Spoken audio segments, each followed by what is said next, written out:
Business TV. මේ Lanka business TV ඔබට ආර්ථික දැනුම ලබා දෙන නාලිකාව. අපි අද ලංකාවට ඉතාම වැදගත් වන ඔබේ ජීවිතයට ඔබේ ව්‍යාපාරවලට ඉතාම වැදගත් වන විශේෂයෙන්ම මේ ආණ්ඩුවටත් ඉතාම වැදගත් වන මාතෘකාවක් පිළිබඳව තමයි සාකච්ඡා කරන්නේ. අපි අද සාකච්ඡාවට කැඳවා ගත්තේ ප්‍රසන්ත අබේකෝන් මහතා වූ ආර්ථික විශේෂඥයෙක්. ඔහු මැලේසියාව කියන රටේ අයවැයකරණය සම්බන්ධයෙන් ලොකු වැඩ කොටසක් කරන ශ්‍රී ලංකාවේ විද්වතෙක්. ලංකාවටත් ආඩම්බරයක් අපේ ලංකාවේ බුද්ධිමතුන් මැලේසියාව වගේ රටවල් වලට ගිහිල්ලා අයවැයකරණයට එවැනි උපදෙස් ලබා දීම. අපි අද කතා කරන්නේ මැලේසියාවේ කරන වැඩේ ඇයි ලංකාවට කරන්න බැරි? ඇයි මේ ආණ්ඩුවට කරන්න බැරි? කොහොමද අපි මේ අයවැයකරණය නිසි පරිදි ක්‍රියාත්මක කිරීම මගින් මේ රටේ ජනතාවගේ ජීවිත ආලෝකමත් කරන්නේ? මේක හොඳ සංවාදයක්. මේක යම්කිසි කෙනෙක් පහළට දාන්න කරන කතිකාවක් නෙවෙයි. මේ රට සියල්ලෝ එකට එකතුව ඔසවා තැබීම සඳහා කරන ප්‍රයත්නයක්. අපි ආයුබෝවන් කියවුවා පිළිගන්නවා මේ වැඩසටහනට. මුලින්ම දැනගන්න කැමති අබේකෝන් මහත්මයා, ඔබ මැලේසියාවේ අයවැය කරන කටයුතු වලට කොහොමද සම්බන්ධ වෙලා ඉන්නේ? මම මුලින්ම ජයන්ත මැලේසියාවේ මේ අයවැය පිළිබඳව කටයුතු කරන්න සම්බන්ධ වුණේ 2010 අවුරුද්දේ.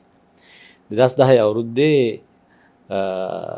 මුදල් අමාත්‍යාංශය මේ මැලේසියාවේ ඒගොල්ලන්ගේ බදුකරණය වෙනස් වෙනවා කරනවා. එතකොට ඒගොල්ලන්ට තිබ්බ බදුකරණය තමයි නැත්නම් අයවැය ක්‍රමය තමයි modified budgeting system කියලා ක්‍රමයක් තිබුණා. නමුත් 2010 රජයේ තීරණයකට එනවා ප්‍රතිඵල පාදක කරගත් අයවැය කරන එකට යනවා කියලා. ඒගොල්ලෝකට නම කිව්වා outcome based budgeting system කියලා. එතකොට මේ outcome based budgeting system එකට අර modified budgeting system එකේ ඉඳලා ඒගොල්ලෝ වෙනස් වුණා. transform වුණා. ඒ transformation ක්‍රියාවලියදී තමයි මම ඉස්සෙල්ලම 2010 අවුරුද්දේ ඉඳලා 2013 විතර නිකන් අවුරුදු 3ක් 4ක් විතර දිගටම සම්බන්ධ වුණා. වරින් වර ගිහිල්ලා ඒ අදාළ කටයුතු වලට මම සම්බන්ධ වෙලා තියෙනවා. නමුත් මෑතකදී දැන් එහෙම මැලේසියාවේ පොදු රටක් විදිහට කරගෙන ආපු වැඩසටහන දැන් ඒගොල්ලන්ගේ තියෙන ස්ටේට්ස් නැත්තම් ඒගොල්ලන්ගේ අර අපේ ප්‍රාන්ත වගේ අපේ පළාත් වගේ එහි තියෙනවා ප්‍රාන්ත 13ක් හරි 14ක් හරි. ඒ වගේ දැන් මේ බදුකරණය පිළිබඳ හඳුන්වා දෙනවා. දැන් මේ දවස්වල ඒ වගේ කටයුත්තක තමයි දැන් ආපහු සම්බන්ධ වෙලා ඉන්නේ. ඇත්තටම මේක වැදගත්නේ. මේ outcome based එහෙම නැත්නම් ප්‍රතිඵල මත පදනම් වූ අයවැයකරණය මේක ඉතාම වැදගත්. අපි ඇත්තටම මේ සාකච්ඡාව තුළින් මතු කරන්නට හදන්නේ ඇයි ලංකාවට මෙහෙම ක්‍රමයක් කරන්න බැරි? ඇයි අලුත් ආණ්ඩුවට මෙහෙම දෙයක් කරන්න බැරි? හැමෝම බලාපොරොත්තු වෙන වෙනසක්නේ. එතකොට මේ වෙනස ඇත්තටම මේක සංවාදයට විවෘතයි. මේ ප්‍රතිඵල පදනම් කරගත්ත අයවැයකරණය කියලා කියන්නේ මොකද්ද? මැලේසියාවේ කොහොමද ඒක සිද්ධ වෙන්නේ? මොන විදිහටද ඒකෙන් ප්‍රතිඵල ලබාගෙන තියෙන්නේ? දැන් මේක බොහොම සරලයි. ඒ කියන්නේ දැන් උදාහරණයක් විදිහට අපි පවුලක් ගත්තොත් පවුලක තියෙන මුදල් වියදම් කරන්නේ යම්කිසි කාරණයක් සඳහා මුදල් තියෙන නිසා නෙවෙයි. දැන් ඕනම කෙනෙක් ඕනම පවුලක් ගත්තොත් ළමයි ඉන්න ඉස්කෝලේ යන ළමයි ඉන්නවා නම් ඒ ළමයින් කොතෙන්ටද අරන් යන්නේ? මොන අධ්‍යාපන තත්වයකටද අරන් යන්නේ? විශ්වවිද්‍යාලය යවනවද? වෙන දෙයක් කරනවද? මොන විශ්වවිද්‍යාලයටද යන්නේ? මොන කෝස් එකද කරන්නේ වගේ කියන ප්‍රතිඵලයක් අම්මයි තාත්තයි සහ ඒ තරුණ පුතා හරි දුව හරි එකඟ වෙලා ඒ වෙනුවෙන් තමයි මුදල් වෙන් කරන්නේ. ඒ වෙනුවෙන් තමයි මුදල් වැය කරන්නේ. ඉතින් මේ වගේ බොහොම සරල ක්‍රමයක් තමයි මේ රාජ්‍ය මට්ටමින් අපි මේ ඉම්ප්ලිමන්ට් කරන්නේ නැත්නම් ක්‍රියාත්මක කරන්නේ. එතකොට රජයකට රජයේ බදු මුදල් කියන්නේ මහ ජනතාවගෙන් ලබා ගන්න මුදල් අපි වියදම් කරන්න ඕන. අපි වියදම් කරනවා මොකද වියදම් කළ යුතුයි. මොකද රජයේ විසින් පවත්වාගෙන යන ගොඩාක් මේ ප්‍රෝග්‍රෑම්ස් තියෙනවා. දැන් උදාහරණයක් විදිහට කෘෂිකර්ම අංශයෙන් කරන ප්‍රෝග්‍රෑම්ස් තියෙනවා, අධ්‍යාපනය තියෙනවා, සෞඛ්‍යය තියෙනවා. ඒ හැම එකටම මුදල් අපි වෙන් කරනවා. එතකොට මේ මුදල් වෙන් කිරීම අර මුදල් තියෙන නිසා වෙන් කිරීම හෝ නැත්නම් අපි කොහොම හරි කරන්න ඕන නේද මේගොල්ලන්ට පඩි ගෙවන්න ඕන නේද කියන අදහසෙන් මුදල් වෙන් කරන්නේ නැතුව ඒගොල්ලන්ට මේ වෙනුවෙන් ගෙනා යුතු ප්‍රතිඵල මොනවද කියලා තමයි මේ සාකච්ඡාව කරන්නේ. ඒ කියන්නේ මේ අයවැය සාකච්ඡාව මම කියන්නේ අපි දැන සාකච්ඡාව නෙවෙයි. ඒ අනුව තමයි අර gedara දැන් මේ ඉස්කෝලේ යන දරුවට වඩා විශ්වවිද්‍යාලේ යන ළමයාට වැඩිපුර මුදල් වෙන් වෙනවනේ. එයාට ඒ වැඩිපුර මුදල් ඕන නිසා. එතකොට ඒ වෙන්වීම කරන්නේ ආදරේ වෙනසක් නිසා නෙවෙයිනේ. දෙන්නටම එක වගේ ආදරේ ලොකු එක්කෙනාට පොඩි එක්කෙනාට. නමුත් ලොකු එක්කෙනාට ඒ අවස්ථාවේදී වැඩිපුර දෙන්නේ එයා වෙන ගමනක් යනවා, වෙන ප්‍රතිඵලයක් කරා යනවා. ඒ වගේ මේ අමාත්‍යාංශ වලට ඒ අමාත්‍යාංශ විසින් ගෙනා යුතු ප්‍රතිඵලය පිළිබඳව තමයි අපි මූලික කතිකාව ගේන්නේ. ඒ ප්‍රතිඵලය එකඟ වුණාට පස්සේ තමයි තීරණය වෙන්නේ එහෙමනම් ඒ ගමන යන්න කොපමණ මුදල් අවශ්‍යද, කොපමණ පිරිසක් අවශ්‍යද, කොපමණ තාක්ෂණයක් අවශ්‍යද, වෙනත් අවශ්‍යතා මොනවද කියන එක. ලෝකය තුල ලංකාව වගේ රටවල් තිබෙන්නා සේම මේ ප්‍රජාව තුල ඇත්තනම විවිධ වූ මිනිස්සු ඉන්නවා. දැන් ඔබ කිව්වනේ විශ්වවිද්‍යාලය යන දරුවට වැඩිපුර වියදම් කරනවා. ඒ වගේම ඊළඟ කෙනාට ඊට අඩුවෙන් තමයි වැය වෙන්නේ. හැබැයි මේ ගොඩාක් දියුණු වෙච්ච මිනිස්සු එහෙම තමයි කරන්නේ. හැබැයි සමාජය තුල ගොඩක් ලංකාව වගේ රටවල් වල අපිට කනගාටුවෙන් උනත් කියන්න වෙනවා මේ දරිද්‍රතාවයට වැටිලා ගොඩක් පසුගාමී භාවයට පත්වෙච්ච බොහෝ පවුල් වල සිදුවන්නේ ඔය කියන ප්‍රතිඵල පදනම් කරගත්ත අයවැය කරනයක් නෙවෙයි. සමහරවිට තාත්තා බෝතලයට වැඩිපුර වෙන් කරන තත්වයක් තිබෙනවා. එතකොට දරුවන්ගේ අධ්‍යාපනය කඩාකප්පල් වෙච්ච තත්වයක් තියෙනවා. එතකොට එන මුදල් පවුල ඇතුළට නිසි පරිදි ප්‍රතිඵල පදනම් කරගෙන නෙවෙයි වියදම් කරන්නේ. ඒ නිසාම තමයි මේ පසුගාමී භාවය ඇති වෙලා තිබෙන්නේ. හැබැයි රටටත් ඒ වගේම තත්වයක් ඇති වෙලා තිබෙනවා. අපි ඒක නෙමෙයි කතා කරන්නේ. එතකොට දැන් මේ ඔබ යෝජනා කරන මේ ක්‍රියාවලිය කොහොමද ලංකාව ක්‍රියාත්මක කරන්නට අවශ්‍ය වෙන්නේ? ඒක ලංකාවේ දැන් ක්‍රියාත්මක වෙනවද සුළු වශයෙන් හෝ?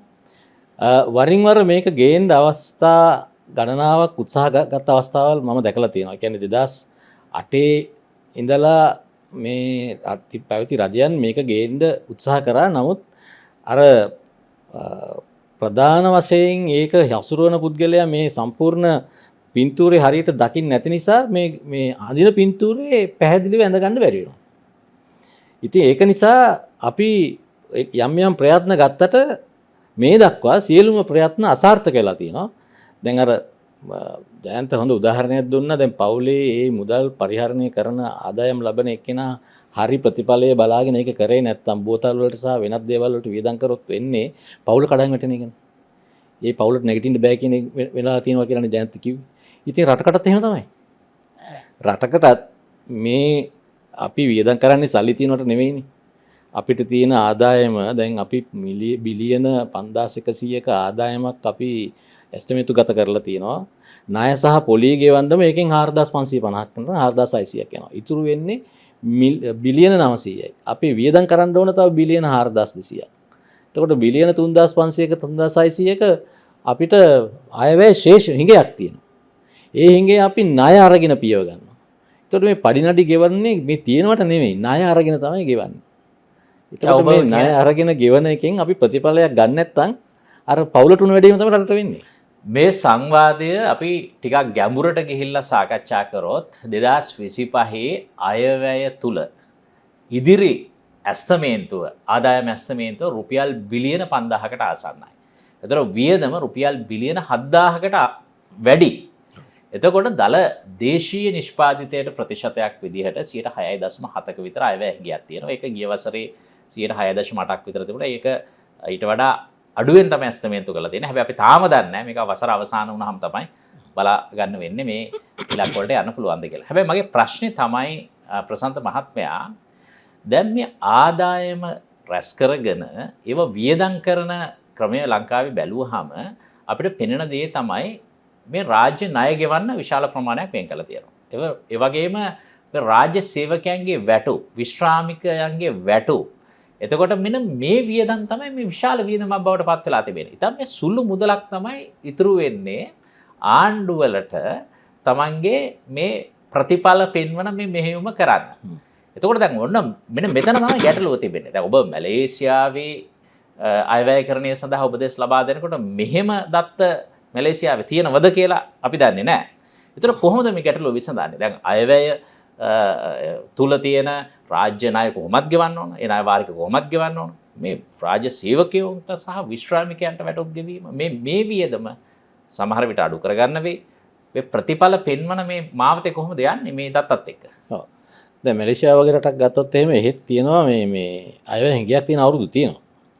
නමුත් ඒ අයවැය හිඟය තියෙනවද හිඟේ කොච්චර දුරට අඩු කරනවද හිඟයක් කොහොමද අපි පියවගන්නේ කියන පැත්තෙන් නෙවෙයි අපේ නැත්තම් මම උපදෙස් දෙන පැත්ත තියෙන්නේ. මොනවා හරි කරලා වියදම් කරන කොටසක් තියෙනවනේ. ණය අරගෙන හරි ආදායමින් හරි වියදම් කරන කොටසක් තියෙනවනේ. පුනරාවර්තන වියදම් සහ ප්‍රාග්ධන වියදම් විදිහට අයවැය තුලදී වියදම් කරන කොටසක් තියෙනවා. ඒ වියදම් කරන මුදල් වෙනුවෙන් මහජනතාවට ගෙනා යුතු ප්‍රතිඵල මොනවාද? ඒ ප්‍රතිඵලවල ඉලක්කයන් මොනවාද කියන එක තමයි අපි සාකච්ඡා කරන්නේ. එතකොට දැන් උදාහරණයක් විදිහට දැන් මේ අයවැයේ අපි බැලුවොත් ජනාධිපතිතුමාගේ නැත්නම් මුදල් ඇමතිතුමාගේ මේ අයවැය කතාවේ කියනවා අපි සංචාරක ක්ෂේත්‍රයේ ප්‍රවර්ධනය සඳහා රුපියල් මිලියන 500ක් වෙන් කරනවා කියලා. දැන් ඒ කියන කතාව මැලේසියාවේ කියන වෙන විදිහකට. අපි ගිය අවුරුද්දේ මේ රටට මිලියන 25ක සංචාරකයන් ගෙනාවා. ලබන අවුරුද්දේ අපේ ඉලක්කය මේක මිලියන 28 දක්වා වැඩි කරන්න. ඒ මිලියන 28000 වැඩි කිරීම කියන ඉලක්කය සපුරා ගැනීම සඳහා ප්‍රවර්ධනය කටයුතු සඳහා අපිට මිලියන 500ක් අවශ්‍ය වෙලා තියෙනවා. ඒ සඳහා අපි මේ ප්‍රතිපාදනය කරනවා. එතකොට පේනවනේ දැන් මේ කතාව කියන්නේ ඉලක්කය පැත්තෙන් බලලානේ. අපි ගන්න ඕන ඉලක්කය කියලානේ සල්ලි දෙන්නේ. එතකොට සංචාරක කර්මාන්තයේ යෙදිලා නැත්නම් සංචාරක අමාත්‍යාංශයේ ලේකම්තුමාට සහ ඒ කණ්ඩායමට එතනම තියෙනවා ඉලක්කය. මිලියන 25ක සංචාරකයන් ගෙනාව මේ අවුරුද්දේ මගේ ඉලක්කය ඊළඟ අවුරුද්ද වෙනකොට මේකයි. 27 හරි 28 හරි දුන්න ඉලක්කය කරා යෑම සඳහා තමයි මේ මුදල දෙන්නේ. හැබැයි ලංකාවෙත් දැන් එවැනි ඉලක්කයක් තබලා තිබෙනවා මේ අවුරුද්දේ. සංචාරකයෝ මිලියන 3ක්, ඒ කියන්නේ ලක්ෂ 30කට ආසන්න ප්‍රමාණයක් ගෙන්වා ගැනීම තමයි ඉලක්කය කියලා තියෙනවා. ඔව්. දැන් එහෙම ඉලක්ක තනින් තනින් කතා කරපු ඒවා තියෙනවා. දැන් මං හිතන්නේ අලුත් ඇමතිතුමා තමයි මිලියන 3ක් කියන එක හරි කියලා තියෙන්නේ. ඒ ගැන අපි සතුටු වෙන්න ඕන. මොකද ඉස්සර ඔය කණ්ඩායම කතා කරේ මිලියන 2.5 2.5 දැන් අවුරුදු 15ක් තිස්සේ මිලියන 2.5 තමයි ලංකාවේ ඉලක්කම. දැන් මැලේසියාවේ අපි 2010 යනකොට බිලියන 11 12 තමයි සංචාරකයින්ගේ පැමිණීම තිබෙන්නේ මිලියන. දැන් ඒක මිලියන 25 26 පැනලා. එතකොට ඒක 3 ගුණයක් විතර වැඩි කරගෙන තියෙනවා මේ කාලය තුල. දැන් අතරම සංචාරක කර්මාන්තය විතරක් නෙවෙයි. දැන් ඔබ ඔය කියන කාරණේ දැන් මැලේසියාවේ මේ වගේ ඉලක්කයක් දුන්නට පස්සේ ඉලක්කය සාක්ෂාත් කර ගැනීමේ තියෙන ඒ අපි ප්‍රතිශතයක් විදිහට බැලුවහම මේකේ සක්සස් රේට් එක කොච්චරද? ඒතර ලංකාවෙත් මම හිතන ඕන තරම් ඉලක්ක දීලා තියෙනවා මීට කලිනොත්. හැබැයි ඒවායේ ඒ ප්‍රතිඵල ගෙන ආපු ප්‍රතිඵල අනුපාතය කොච්චරද කියලා බැලුවහම ලංකාවේ එහෙම ප්‍රතිඵලයක් නැහැනේ. අත්‍තරම සමහර ඒවා බොරු පොරොන්දුනේ. අන්න එතන තමයි තියෙන රහස. ලංකාවේ මුදල් දුන්නට ඒ පිළිබඳව වගවීමක් අපි ගන්නෙ නැහැ. accountability කියලා අපි කතා කරාට මේ මුදල් ලබා දෙන කිසිම අමාත්‍යාංශයකින් ඒ අමාත්‍යාංශයේ ඉන්න කණ්ඩායමේ විසින් වගවීමට බැඳෙනවා මෙන්න මේ ප්‍රතිඵල සම්බන්ධයෙන් ඔය කණ්ඩායම කියලා කියන්නේ නැහැ. කියන්නේ නැති වුණාම ප්‍රතිඵල දීමේ අවශ්‍යතාවයක් නැහැ. ප්‍රතිඵල දුන්නත් ගැටලුවක් නැහැ. ප්‍රතිඵල නොදුන්නත් ගැටලුවක් නැහැ. දැන් ඔබ ලංකාවේ මේ මුදල් අමාත්‍යාංශයත් එක්ක වැඩ කරලා තියෙනවා. ඔව්. ඒතර ඔබේ අත්දැකීම කොහොමද? ඒක තමයි මම කියන්නේ මොනවද ලංකාවේ මුදල් අමාත්‍යාංශය තුල සිද්ධ වෙන මේ අයවැය හා සම්බන්ධ කටයුතු වලදී? ඒ වගේ දේවල් සිද්ධ වෙන්නේම නැද්ද? නෑ. අයවැය හා සම්බන්ධ කටයුතු වලට මම සම්බන්ධ වෙලා නෑ මුදල් අමාත්‍යාංශය. නමුත් මුදල් අමාත්‍යාංශය එක වෙලාවක යෝජනාවක් ගෙනාවා පහුගිය ආණ්ඩුවේ 2023 මැයි මාසේ නැත්නම් මාර්තු මාසේ සියලුම අමාත්‍යාංශ විසින් ප්‍රතිඵල සටහනක් ඉදිරිපත් කළ යුතුයි. එතකොට ඒ එක එක අමාත්‍යාංශ මේ ප්‍රතිඵල සටහන, ඒ කියන්නේ ගෙනා යුතු ප්‍රතිඵල මොනවද කියලා ලියලා ඒ එක එක වර්ෂවලදී අපි ළඟා කරගත්තු ඉලක්ක මොනවද කියලා අවුරුදු 5ක ඉලක්ක ගේන්න කියලා තමයි ඒ කැබිනට් නිර්දේශය තිබුණේ.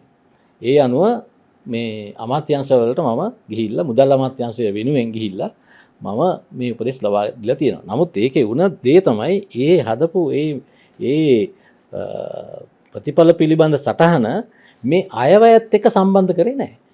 අයවැයත් එක්ක සම්බන්ධ කරලා මුදල් දෙනකොට මේ ඉලක්කවලට ඔබ කණ්ඩායම වගවීමට බැඳෙනවා කියන තැනට ආවේ නැහැ. දැන් ඔබ ඔය කියන කාරණය ටිකක් බරපතල කාරණයක්. මොකද දැන් මේ ජනතාවගේ බදු මුදල් අපි දන්න කොච්චර අමාරුද මේ බදු මුදල් එකතු කරන්න අනිවාර්යෙන්. දර බදු ආදායම 15ක් දක්වා මගේතන ආසන වශයෙන් 14ක් දක්වා දළ දේශීය නිෂ්පාදිතයට ප්‍රතිශතයක් විදිහට වැඩි කරන්න තමයි මේ සැරේ ඉලක්කය. ඒතකොට බදු ඒ විදිහට වැඩි කරන්නේ කොහොමද කියලා අපි දන්නවනේ. කියන්නේ මැසිවිලි අපිට ඇහෙනවනේ. ඔව්. මිනිස්සු කොහොමද මේ මධ්‍යම පාන්තික වෘත්තිකයෝ මේ බදු ගෙවන්නේ කියලා. ඒතකොට එහෙම අය කරගන්න බදු මුදල් ඔබ සඳහන් කරන විදිහට දැන් එක පැත්තකින් ඒ ප්‍රතිඵල පදනම් කරගත්ත අයවැය කරණයකට ලක් නොවෙන්නේ ලංකාව තුල මේක නිලධාරීන්ගේ යම්කිසි ප්‍රතිරෝධයක් තියෙනවද මේ වගේ දේවල් කරන්න ආවොත් ලොකු ප්‍රශ්නයක් වෙනවා. එහෙම නැත්නම් දේශපාලඥයා මේ තුල යම්කිසි අවකාශයක් නිර්මාණය කරගන්නවද Tamanට අවශ්‍ය රිසිසේ ඒ මුදල් පාලනය කරගන්න ඔබට හිතෙන විදිහට මොකක්ද ලංකාව තුල සිද්ධ වෙන්නේ? මං හිතන්නේ නිලධාරි මණ්ඩලයෙන් මේ පිළිබඳව ලොකුවට ගැටලුවක් මතු කරනවා කියලා. මොකද අපි පහුගිය අවුරුදු ගත්තොත් දැන් යුද්ධ තියෙන සමයේ මේ ආරක්ෂක අමාත්‍යාංශය සහ ත්‍රිවිධ හමුදාව බය වුණේ නැහනේ මේ වැඩේ අපිට කරගන්න බෑ කියලා. එතකොට මේ කණ්ඩායමට ඉලක්කයක් දීලා ඒකට එකඟතාවයකට ආවොත් ලංකාවේ ඕනතරම් මේ ඩිසිෂන් එක ගන්නවා දේශපාලඥයා. මේ තීන්දුව ගන්නවා නම් දේශපාලඥයා. ආණ්ඩුව දේශපාලනඥයා විසින් ගන්නත් පුළුවන් වෙන රටවල් ගන්නවා වගේ. මැලේසියාවේ ගත්තේ දේශපාලනඥයා. නමුත් දේශපාලනය කරන කණ්ඩායමට මේක තේරෙන්නේ නැත්නම් මේක නිලධාරී මණ්ඩලය ගත්ත කියලත් දේශපාලනඥයෝ මේකට වැරද්දක් කියන්නේ නැහැ. එතකොට මේ දෙගොල්ලන්ගෙන් එක කණ්ඩායමක් මේක මේ වැඩේ පටන් ගන්න ඉස්සෙල්ලා ඉස්සරහට එන්න ඕනේ. දැන් අලුත් ආණ්ඩුවක් තියෙන්නේ. ඇත්තටම යම්කිසි පරිවර්තනයක් වෙනසක් බලාපොරොත්තු වුණානේ රටේ ජනතාව. ඒකෝ දැන් මේ ඔබ යෝජනා කරන දේ ඇත්තටම පැහැදිලි වෙනසක්. මේ යෝජනා කරන්නේ. මොකද රටවල් ප්‍රතිඵල පෙන්වපු මැලේසියාව වගේ රටවල් ඉදිරියට ආපු මැලේසියාව විතරක් නෙවෙයි ගොඩක් රටවල් මේවා කරලා තියෙනවා. දැන් ඇමරිකාව වගේ රටකුත් තියෙනවා වෙනම ඇක්ට් එකකුත් තියෙනවා government performance and research act කියලා එකක් තියෙනවා. එතකොට මේ ආණ්ඩුව මේක කරන්න ඕන කොහොමද? මේ ආණ්ඩුව විශේෂයෙන්ම මුදල් අමාත්‍යාංශය අද ඉඳ ගන්න ඕන. අද ඉඳගෙන මේක තැන් කීපකින් පටන් ගන්න පුළුවන්. අර හදාගෙන ආපු ප්‍රතිඵල රාමු තියෙනවානේ. පහුගිය අවුරුදු ඒ කියන්නේ හදපු ප්‍රතිඵල රාමු තාම දැනටමත් තියෙනවා. ඔව් ඒ අමාත්‍යාංශවල තියෙනවා. ඒ කුණු කුඩේට දාලා තියෙන්නේ. සමහර විට එහෙම ගියෙත් තැනොත් ඇති. සමහර ඒවා පාවිච්චි කරනවත් ඇති. ඉතින් ඒ අවස්ථාවේදී දෙන්න ඕන ඒ ඉන්පුට් එක දුන්නාට පස්සේ මට බෑ ඒවට ගිහිල්ලා මේ මොනවද දැන් වෙන්නේ කියන එක කරන්න. ඉතින් මේක ඇත්තටම අතට අරගෙන ක්‍රියාත්මක කරන නිලධාරීනුත් ඇති. නමුත් දැන් මේක එක්කෙනෙක් දෙන්නෙක්ගේ අභිමතාර්ථය අනුව නැතුව රටේ අභිමතාර්ථය අනුව යන තත්යකට හදන්න එපේ. එතකොට මුදල් අමාත්‍යාංශයට පුළුවන් මේ හදපු ප්‍රතිඵල රාමු ටික අයවැයට සම්බන්ධ කරලා මේ අයවැය වෙනුවෙන් මේ එන්විලොප් එක දෙන්නේ මෙන්න මේ වැඩේ කරන්න කියලා පර්ෆෝමන්ස් ඇග්‍රීමන්ට් එකකට එන්න. එතකොට පර්ෆෝමන්ස් ඇග්‍රීමන්ට් එකට ආවපුවාම වෙන්නේ ඒ කණ්ඩායම මේ ප්‍රතිඵල ගේම් සඳහා වගවීමට බැඳෙනවා. ඒ වගවීමට බැඳෙන්න නැති තාක්කල් මේ රජයට හෝ වෙන රජයකට කොපමණ උවමනාව තිබුණා වුණත් ගමන යන්නේ නැහැ. ඒක ස්ථිරයි. දැන් කිව්වා රටේ මිනිස්සු එහෙම වෙනසක් බලාපොරොත්තු වෙනවා කියලා. දේශපාලනිකත්වයේ වෙනස කරන්න බලාපොරොත්තු ඇති. නමුත් මේ හරි ටූල් එක අතට අරගෙන මේ අර නට් එකත් අද කරනවා ප්‍රමාද නැහැ ලංකාව තුල මේක කරන්න. දැන් මේ 2025 මේක කරගන්න බැරි වුණාට ඊළඟ වසර සඳහා මේක සලකා බලන්න පුළුවන්. ඊළඟ වසරේ නෙමෙයි මේ අවුරුද්දේම ගන්නත් පුළුවන්. ලබන මාසේ ගන්න පුළුවන්. අවුරුද්ද සිංහල අවුරුද්දෙන් ඉවරනට පස්සේ මේක ගන්න පුළුවන්. මොකද මේ නිලධාරි මණ්ඩලය දන්නවා තමන් ඉන්නේ මොකටද කියලා. ඒතර මැලේසියාව තුළ කොහොමද සිද්ධ වෙන්නේ මේක? ඒ කියන්නේ කොහොමද දැන් ඉලක්කයක් දීලා ඒකේ ප්‍රතිඵලය එන්නේ නැත්තම් මේක ප්‍රතිඵලය ලබා ගන්න විදිහට තව වැඩපිළිවෙලක් ඇතිනේ. ඒක කොහොමද සිද්ධ වෙන්නේ? ඔව් මැලේසියාව වගේ රටවල් බලන වැඩ කරන ක්‍රමවේදය බැලුවාම අපිට ප්‍රධාන ලක්ෂණ කීපයක් මතුවෙනවා ලංකාවේ නැති. එකක් තමයි මැලේසියාවේ 5 අවුරුදු සැලැස්ම කියන එක අනිවාර්යයෙන්ම හදනවා. එතකොට මේ අවස්ථාවේ අපි ගියාම 5 අවුරුදු සැලැස්මටත් සමහර වෙලාවට අපේ ඉන්පුට්ස් ගන්නවා. ඒ කියන්නේ 2026 30 ගිය දැනට යන එක 2021 25 දෙසැම්බර් වලින් ඉවරයි. මේ දෙසැම්බර් වලින් ඒ 12th මැලේසියා ප්ලෑන් කියලා කියන්නේ ඒක ඉවරයි. දැන් 13th මැලේසියා ප්ලෑන් එක තමයි හදන්නේ. ඒතර ඒක ඉවර වෙනකොට බලනවාද මේ ඉලක්ක කොච්චර සපුරාගෙන තියෙනවද? අනිවාර්යයෙන්. එතකොට මේ 5 අවුරුදු ගමනේ එක අවුරුද්දක් තමයි මේ අයවැයක් ඉදිරිපත් කරන්නේ. එතකොට මේ අද දෙන අයවැය මේ අවුරුදු 5 ගමනට සම්බන්ධයි. දැන් විශ්වවිද්‍යාලයට ළමයෙකුට මුදල් දෙන්නේ පළවෙනි අවුරුදු විතර නෙවෙයිනේ. තාත්තා හරි අම්මා හරි දන්නවා පුතාගේ කෝස් එක නැත්තම් දුවගේ කෝස් එක අවුරුදු 4ක් යනවා. එතකොට මේ අවුරුදු 4 ගැනම තමයි මේ කතා කරන්නේ. නැත්නම් අවුරුදු 5 ගැනම තමයි කතා කරන්නේ. එතකොට මේ ඉලක්ක එන්නේ අවුරුද්දකට අදාළ කරලා නෙමෙයි. අවුරුදු 5ක යන ගමනේ මේ අවුරුද්ද අන්තිම වෙනකොට මම කොතැනද ඉන්නේ කියන එක තමයි අපි මේ අයවැය තුලින් කතා කරන්නේ. මොකද මේ මුදල් ටික දෙන්නේ මේ අවුරුද්ද සඳහා පමණයි. එතකොට ලංකාවේ තාමත් අපේ දල ජාතික ආදායම 2030 දී කොතෙන්ටද ගන්න කියන එක අපි කවුරුත් දන්නේ නැහැ. 120යි කියලා 125යි කියලා තනින් තන කතා වුණාට මේක රාජ්‍ය යාන්ත්‍රණය තුලට හරියට දාලා නැහැ. 150කට ගන්නවා කියලා කියන්න පුළුවන් ලංකාව. 150කට ගන්නවා කියලා ඒ යන ගමනේ මෙන්න මේ කොටස තමයි අපි මේ අවුරුද්ද වෙන්නේ. ඊළඟ අවුරුද්දේ මෙන්න මේ කොටස කියන එක තමයි යන්නේ.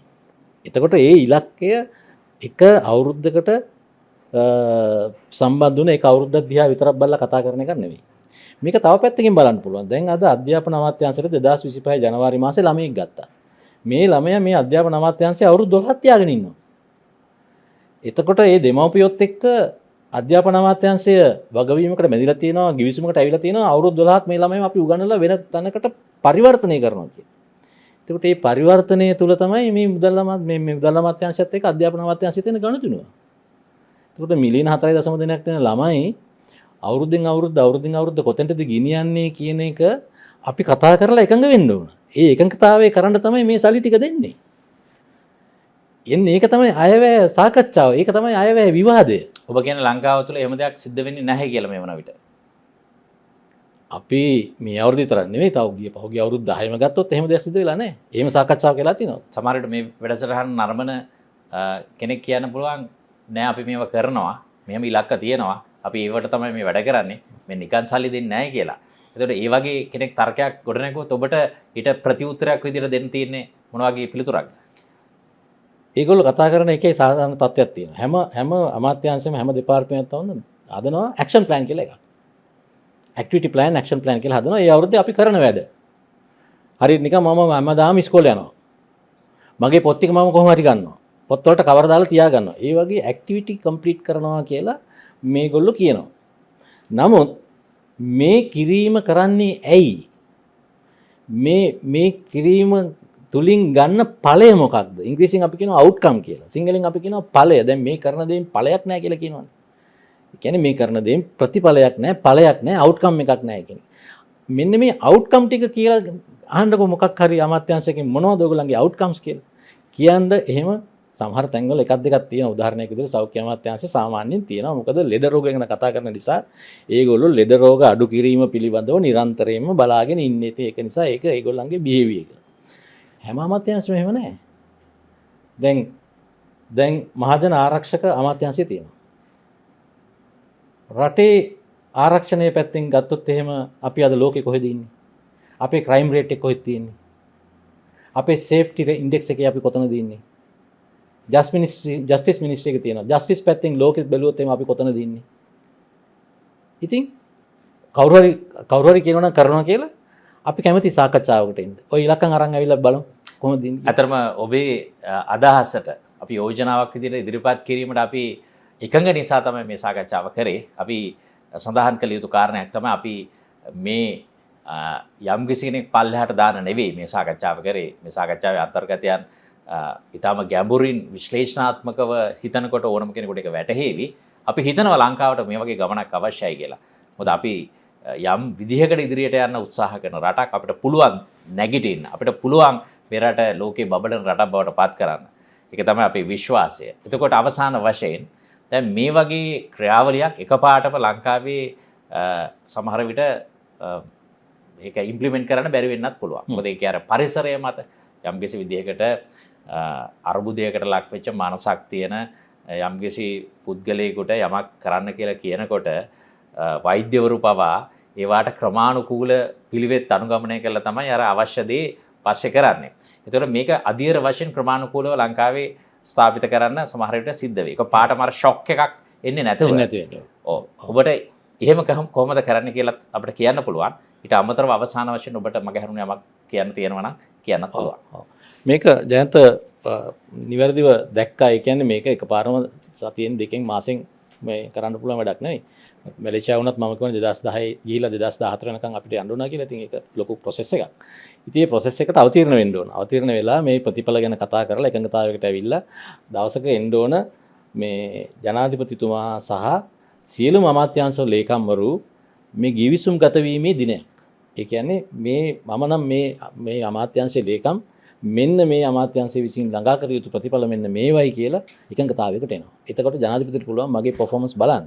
මම දන්නවා මගේ පර්ෆෝමන්ස් මොනවද දෙන්න ඕන කියලා. එතකොට මට පුළුවන් මගේ කණ්ඩායම මේ වෙනුවෙන් මෙහෙවන්න. එතකොට මේ ක්‍රමය නිරන්තරයෙන් හැඩ ගැහිලා මේ දියුණුවටපත් වෙලා ඒක හරියට ක්‍රියාත්මක වෙන්න පටන් ගන්නවා. අනිත් කාරණේ තමයි ජයන්ත කිව්ව එක මගහැරුණු කොටසක් විශේෂ කොටසක් මට මේ කියන්න තියෙන ඒ වගේ බැලුවොත් එහෙම කියන්න තියෙන දේ තමයි දැන් අපි මුදල් වෙන් කරන්නේ අවුරුදු ගණනක් මුදල් වෙන් කරා. මේකේ තියෙනවා භයානක උපකල්පනයක්. භයානක උපකල්පනය තමයි අපි මේ සැරෙත් මේ අමාත්‍යාංශය වෙනුවෙන් මුදල් ඉල්ලනවා. උපකල්පනය තමයි අපි කල යුත්තේ කුමක්ද කියලා දන්නවා. අපි කරන දේ වැඩ කරනවා. ඒ වැඩ කරන නිසාවෙන් අපි මේ සැරෙත් මුදල් ඉල්ලනවා කියන උපකල්පනය මත තමයි මුදල් ඉල්ලන්නේ. නමුත් මේ කිසිම ප්‍රෝග්‍රෑම් එකක් කෘෂිකර්මය වේවා, අධ්‍යාපනය වේවා, සෞඛ්‍ය වේවා, නිවාස වේවා ඕනම එකක් ගත්තොත් මේ කිසිම අමාත්‍යාංශයක ඇගීමක් නැත්නම් ඉවැලුවේෂන් එකක් කරලා නැහැ. ඇත්තටම ප්‍රතිඵල බැලුවාම වහන්න ඕන ආයතන ඕන තරම් ඇති මේ සල්ලි ඇත්තටම මේ ප්‍රතිඵල පාදක කරන කියන කන්නඩ දෙක දාලා බැලුව ගමන්ම පේනවා මොනවද වහන්න ඕන, මොනවටද වැඩිපුර සල්ලි දෙන්න ඕන, කොතෙන්ටද වැඩිපුර දෙනවා නම් දෙන්න ඕන, ඇයි කියන එක අපිට සාක්ෂාත් කරගන්න පුළුවන්. performance based decisions වලට යන්න වෙනවා, information based decisions වලට යන්න වෙනවා. අපි කරන දේ හරිද කියලා අපිට ඇගීමකට භාජනය කරන්න වෙලා තියෙනවා. ඉතින් එහෙම කරන තත්ත්වයකට ලංකාවට තාම එන්න බැරි වෙලා තියෙනවා. දැන් ගිය අවුරුද්දේ හැදුවා මේ රාජ්‍ය මූල්‍ය කළමනාකරණ පනත කියලා අංක 44 2024. දැන් ඒකෙත් එක ඡේදයක තියෙනවා project evaluation, project monitoring and evaluation. project එකක් කියන්නේ මේ program එකක් ඇතුලේ තියෙන පොඩි කෑල්ල. program එක evaluate කරන එක ගැන කතා කරන්නේ නැහැ. නමුත් project එකක් evaluate කරන්න ඕන කියලා කියනවා. ඉතින් මේක අර බලන්න ඕන තැන බලන්නේ නැතුව නිකන් අර ලොකු රෝගිය බලන්නේ නැතුව නිකන් මේ උනට පැනඩෝල් දෙනවා වගේ වැඩක්. ඉතින් මේ රට මෙහෙම ගියොත් මේ රජයට කොච්චර අවශ්‍යතාවය තිබුණත් මේ වෙනස කරන්න මේ ක්‍රමවේදයේ භාවිතා නොකරන තාක්කල් මේ වෙනස වෙන්නේ නැහැ. ඒක ජයන්තටයි මටයි අද මේ විදිහට රෙකෝඩ් කරලා තියන්න පුළුවන් ඉදිරි දවසක අපිට ආපහු බලන්න. අපි ඔබට බොහොම ස්තුතිවන්ත වෙනවා. ඒ වගේම අපි මේ වැඩසටහන අවසන් කරන අවස්ථාවේ සඳහන් කළ යුතු කාරණය තමයි ලංකා බිස්නස් TV නිරන්තරයෙන් ඔබට බුද්ධිමය සංවාදයක් ඇති කරන නාලිකාව. ප්‍රසාන්ත අබේකෝන් වගේ විශේෂඥයෙක් ගෙනහලත් අපි අවධාරණය කරන්නේ මේ රටට වැදගත් දෙයක්. මෙය බාර ගැනීම, මේ ක්‍රියාත්මක කිරීම ඔබට බාරයි. ඉතින් අපි ආරාධනා කරනවා මේ වගේම සාකච්ඡා නැරඹීම සඳහා subscribe කරන්න ලංකා බිස්නස් TV. බොහොම ස්තුතියි. Lanka Business TV.